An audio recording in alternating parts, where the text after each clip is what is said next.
What's going on, everyone? Welcome back to the channel, and this is going to be a quick and simple guide on how to build the jet gun on the map Liberty Falls.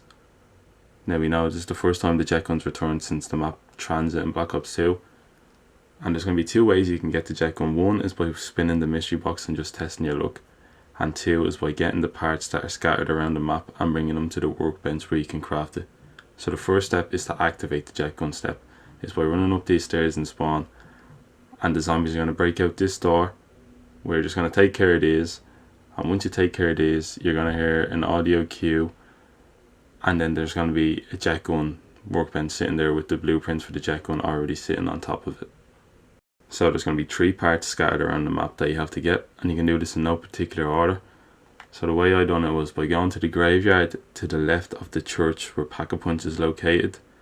There's going to be a zombie that spawns in known as the groundskeeper, and he's going to be wearing different kind of clothes compared to the normal zombies. You can see him running up the stairs here, so he completes a loop of the graveyard, and if he completes it, he'll despawn and you have to wait another round to do it. But once you kill him, he drops a tool shed key, and what you're going to do with that tool shed key is you're going to bring it just to the left of the graveyard. You're going to run down the stairs to the left. There's going to be a tool shed here, and take care of this zombie, interact on the door will then open, and then you're going to get the first part, which is the handbrake for the jet gun.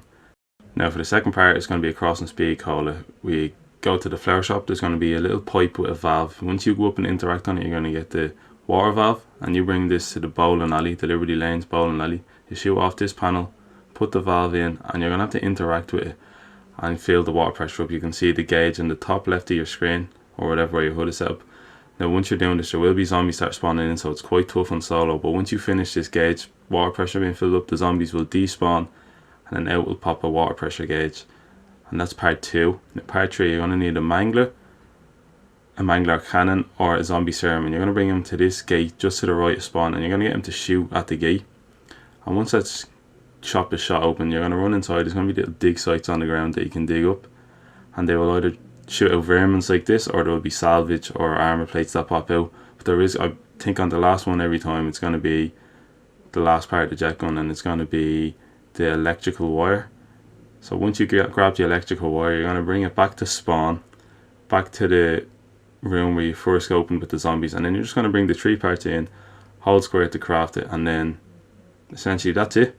That's it for the jet gun. You have it. Instead of spinning the box, you'll have the jet gun.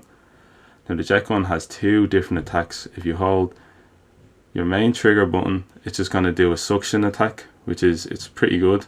It's good at clearing out the zombies, but the better attack I feel is by holding L2 on PlayStation, and it does like this sort of radius attack that blasts the zombies away, and it's good for crowd control, especially if you get into a sticky situation.